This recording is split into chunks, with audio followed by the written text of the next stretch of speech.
เสียงไปหมอหิมห้องในเก่าล้ำหูเยามันเป็นเพิงพอยินเสียงครูหมอปันมนโนก็บ่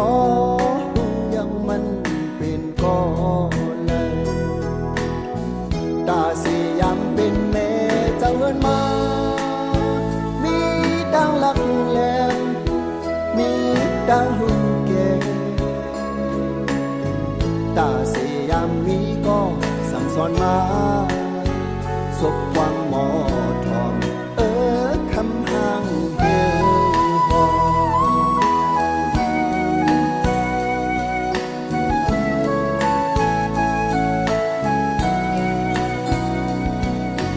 บ่ยินเสียงว่าหมอมาดักขางก็ล้างหูเยามันเป็นเพิงบ่ยินเสียวหอดมทองมาสองก็บ่หูเยามันเป็นก็เลยตาสีเป็นอย่างเป็นแม่เงินมามีดังเล็ดพายมีป้าดังอาตาสียามก้อนลองกันนะเฮดีดังโอนอ่อน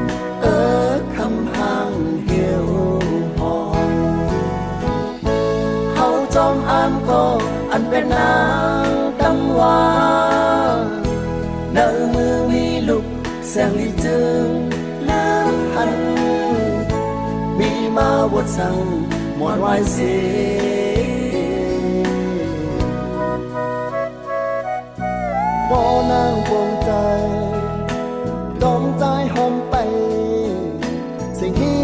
มหอมเสนั้นอยากหูข้าวตั้งไก่ไก่ใจง่ายนั่นใดเมื่อนางเฮ็ดจึงภายเก่งเฮนาจึงนำสู่โกเป็นโกดงงาใจจนเวลดจางหุบให้วัดจึงนั่งสู่มองก็อยู่ร่วมกันไม่ใจมีกูยอมยิ้มห่างเหี่ยวหอ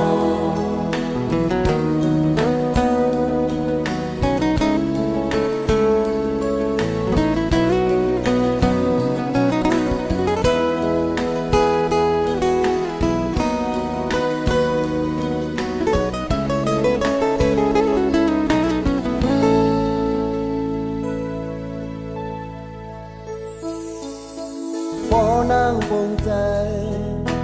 จอมใจหอมไปสิ่งหิมหอมเสนั้นอยากหูข้าวดังไก่ไก่ใจง่ายน้ำไหลเมื่อนางเฮ็ดจึงภายเก่งเฮนาจึงนั่งสู่โกเป็นโกทนยาใจจนเวลดดังหุบให้วัดจึงนั่งสู่มองก็อยู่ร่วมกันไม่ใจมีกูยอมยิ้มห่างเหี่ยวหอมใจมี